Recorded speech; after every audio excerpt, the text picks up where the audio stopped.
Daily use short sentences spoken English रे strong हवा पाई वीडियोटी को स्टार्टिंग रु शेष पर्यंत निश्चय देखिए। आमको एनकरेज करिबा पाई वीडियोटी को लाइक शेयर करंतु एवं चैनल को सब्सक्राइब करी निज कमेंट्स मध्ये शेयर करंतु। मु तुम सहित अछि इंग्लिश रे कहबा I am with you. I am with you. Next तुमे भल करिच आ कौन कहबा देखिबा you did well. You did well. Next देखिबा मो सह खेलंतु आ कहबा play with me. Play with me.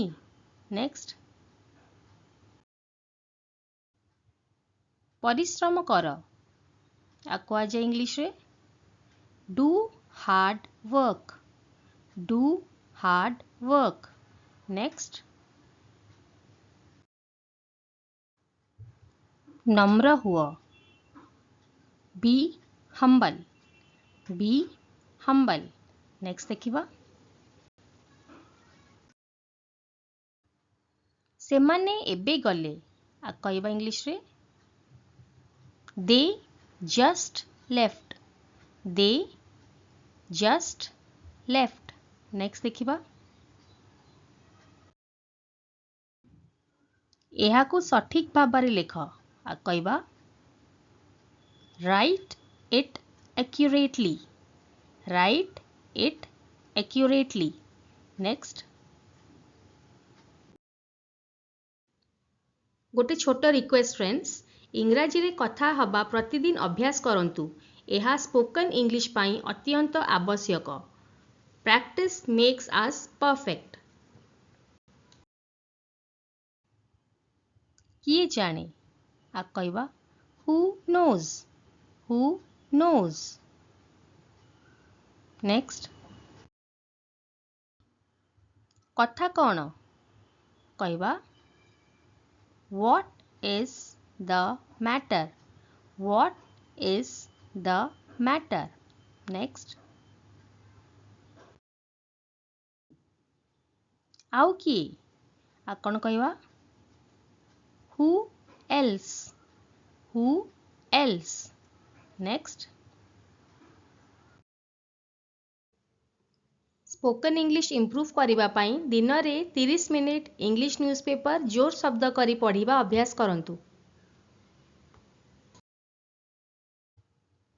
खाद्य गरम कर heat up the food. Heat up the food. Next देखिबा मते गोटे साहाଯ୍य कर आ कहबा do me a favour. Do me a favour. Next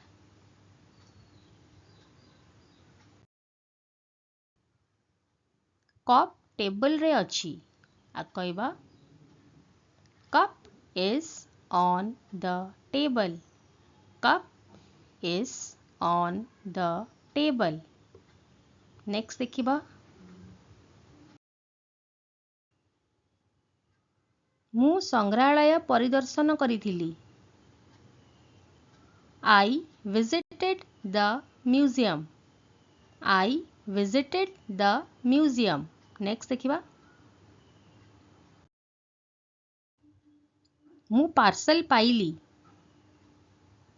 I received the parcel. I received the parcel. Next मु जल्दी सुए आ कौन कहबा देखिबा friends I sleep early. I sleep early. Next दही सतेज अछि इंग्लिश रे कौन कहते देखिबा curd is fresh. Curd is fresh. दही को कर्ड कहा जाए। नेक्स्ट आमको एनकरेज करिबा पाई वीडियोटी को लाइक शेयर करंतु एवं चैनल को सब्सक्राइब करी निज कमेंट्स मध्य शेयर करंतु।